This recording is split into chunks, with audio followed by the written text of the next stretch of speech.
In the Solomon Islands, communities live with the threat of hazards such as cyclones and heavy rain, earthquakes, tsunamis, volcanic eruptions and drought. In the past, communities had limited capacity to deal with disasters and a changing climate. However, working alongside World Vision and in partnership with the National Disaster Management Office, communities are now able to minimise the disruption of disasters.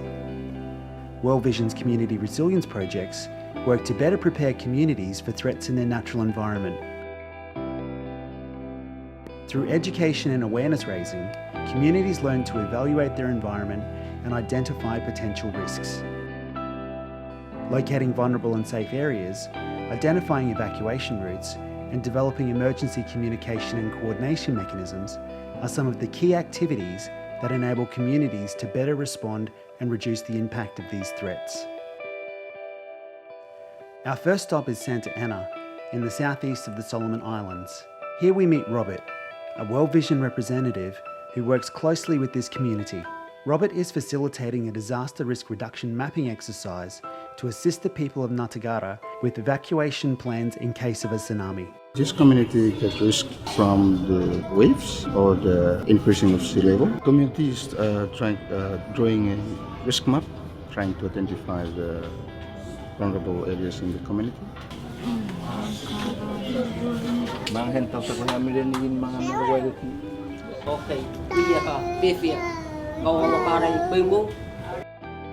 The aim of these programs is to increase people's resilience to deal with the risks and recover after the shocks and stresses which may affect a community after a disaster.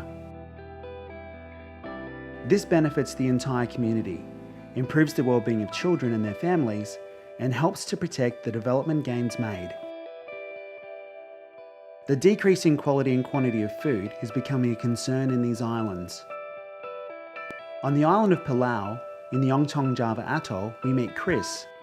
Chris has developed a demonstration garden which aims to teach local farmers how to grow a new variety of crops. They provide diversity in his garden and are also resistant to changing weather patterns. They put them in the nursery corner, and when they grow, then bring them over. Like you have some of those in those plastic bags over there. Those are taken from the nursery in Honiara. Then finish, yeah. Then agriculture come and say what I like for make him style block it for A new style. new style for planting. Chris's demonstration garden is a great example of people building resilience to a changing environment. Diversification of food production, developing adaptive capacities in a changing environment are key practices that enable local farmers to be more resilient to shocks and stresses. In its emergency response work, World Vision also works with communities to assist them to recover. In April 2014, in the capital Honiara and nearby areas, flash floods washed away more than 70% of food crops. 22 people lost their lives, and more than 50,000 people were displaced from their homes and villages. World Vision provided villages with seeds and equipment to aid recovery. For these communities and many more in the Solomon Islands, disaster risk reduction activities are not just a good idea, they're a necessity.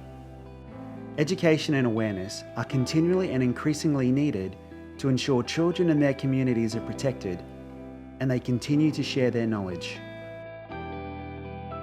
All people, community, government and organisations such as World Vision working together and sharing resources means disaster risk reduction programs are making a positive difference. The greatest solutions are those which are contributed to by the communities they are designed to benefit. It is for the benefit of the children of the Solomon Islands and future generations that working together on disaster risk reduction programs is essential. My concern is people are trying their best because of this environment is not very good. To meet this climate change is now changing, coming rapidly high.